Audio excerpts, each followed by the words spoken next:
의회에서 어제 의회 폭동 조사 특위법이 통과가 됐습니다. 이건 이제 이 법안에 대해서 부르는 사람마다 얘기들이 조금씩 이 명칭이 지금 다른데요.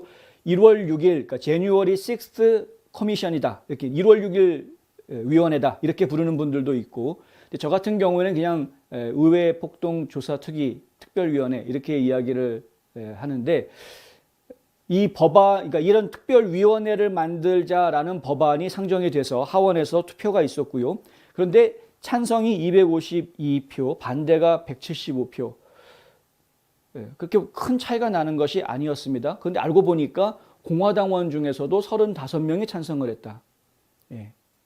이거 참 갑갑한 일이죠. 민주당은 똘똘 뭉쳐서 다 찬성하고 반대 한 명도 없는데, 근데 공화당에서는 35명이 민주당 쪽 편을 들어줬다.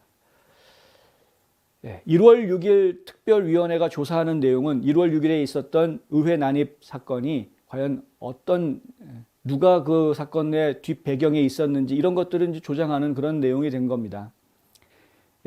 영킴 의원하고 미셸 박 의원은 찬성 안 했습니다. 반대했습니다. 영킴 의원하고 미셸 박 의원은 트럼프 대통령 탄핵에도 반대했습니다. 혹시 오해하시는 분들이 계실까 봐 확인해 드리는 것인데요. 트럼프 대통령 탄핵에 반대했던 10명의 하원 의원들이 있는데, 그 10명의 하원 의원들 요번에 이 위원회 특위법에도 다 찬성했습니다. 그런데 이 공화당 내에서 이렇게 지금 공화당 주류의 본류의 이야기를 따르지 않는 이반표가 나온 것이죠. 그것도 35표면은 적지 않은 표가 나온 것이어서 지금 신경이 안 쓰일 수가 없다라는 겁니다. 케빈 메카티 하원 원내대표가 이거 투표하기 전에 공화당 의원들한테 다 이야기했었습니다. 지금 낸시 펠로시하고 협상을 하는, 도대체 협상해 주지를 않는다. 펠로시는 우리 의견을 아예 들으려고 하지를 않는다. 계속 이야기를 합니다. 그리고 지금 펠로시 같은 경우에는 이거 무조건 강행하겠다. 이렇게 해서 지금 투표에 붙였던 것입니다. 무조건 강행하겠다. 위원회가 10명으로 조직이 됩니다. 10명의 위원회가 조직이 되는데, 그럼 5명 공화당 쪽, 그 다음 5명이 민주당 쪽 해서 구성이 됩니다. 위원들이. 그 10명의 위촉되는 위원들 중에 5명의 공화당 위촉 위원들 중에서 5명 전부가 다 트럼프의 마가 정책을 지지하는 사람들이라고, 진짜 공화당이라고 이야기할 수 있는 사람이 5명이 다 포함되리란 보장이 현재 없습니다. 35명이나 저렇게 찬성하고 나가면 저 35명 중에서 단 한 명만이라도 이 특위에 들어가게 되면, 그러면 특위는 민주당 똘똘 뭉쳐가지고 5표가 되고 공화당에서 한 명만 끌어오면 6표가 되니까 특위에서 내리는 모든 결정은 민주당 마음대로 결정이 되는 것이죠. 그래서 이 특위는 일단 구성 자체가 지금 뭔가 문제가 있는 그런 특위가 되는 것이고요.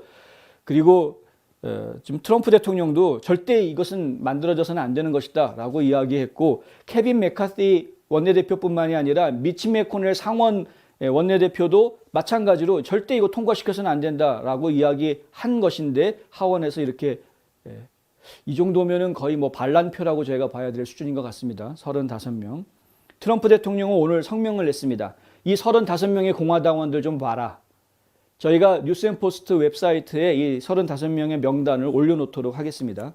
이 35명 이거 봐라. 이들 어쩔 수가 없다. 저 사람들은 어쩔 수 없는 사람들이다. 무슨 얘기냐면, 저 사람들은 이제 다 내놓은 자식이라 이거죠.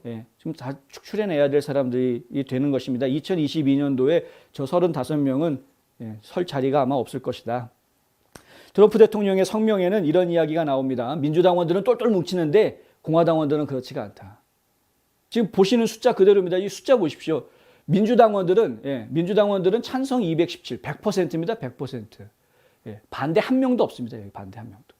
근데 공화당원들 같은 경우에는 찬성이 35, 반대가 175. 이게 지금 패가 나뉘고 있는 거죠. 트럼프 성명에는 이런 이야기도 나옵니다. 롬니, 벤 사세, 체니, 이런 사람들과 어울려서 뭉치는 사람들이 불행하게도 그런 사람들이 우리 공화당 안에 있다. 때때로 효과적이지 못하고 약해진 결과다라는 겁니다. 그러면서 마지막에 뭐라고 얘기했냐면요. 유권자들은 이해한다. 유권자들은 알고 있는 겁니다. 유권자들은 지금 의원들이 하는 짓을 알고 있죠. 어떻게 하고 누가 무슨 짓을 했는지.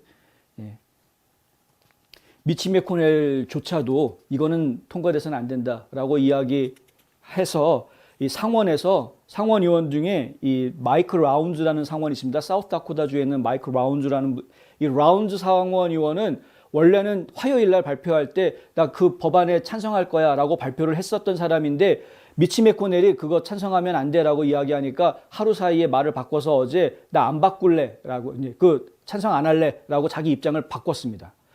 이렇게 해 줘야 공화당이 지킬 수 있는 걸 지킬 수 있는 거죠.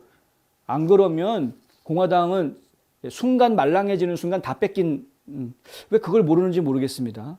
본인은 상당히 공명정대하게 판결을 내리고 결정하고 있다라고 생각하는지 모르겠는데 그것은 공명정대하지도 않고 지혜롭지도 않은 그냥 한순간에 다 빼앗겨 버리는 그런 바보 같은 결정이라는 것을 왜 모르는지 모르겠다. 좀 답답한 것이죠.